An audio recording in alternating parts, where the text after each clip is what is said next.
Kansina yachakukuna imanalla kashankichik. Kay kutipiqa musuq simikunata yacharikusun.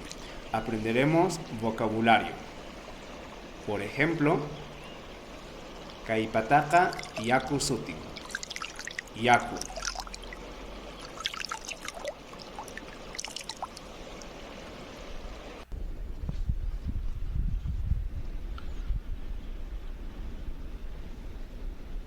Kay pataqa t'uyu sutin.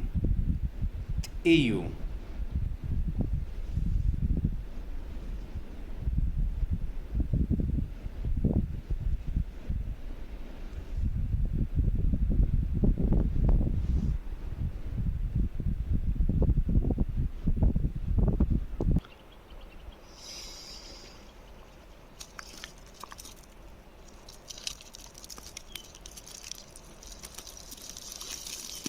Kay pataqa laja sutin. Laja.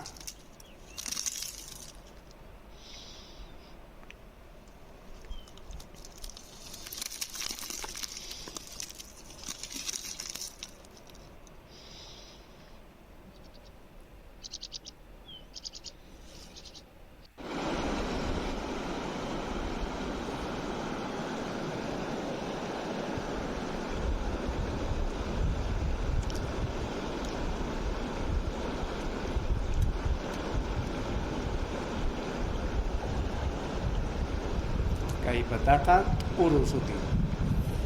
Uru.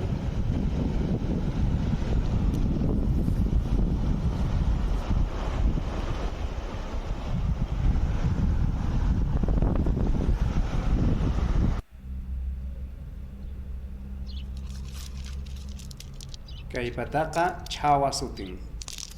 Chawa.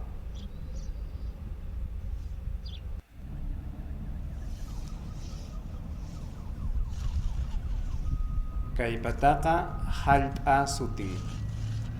Hallp'a.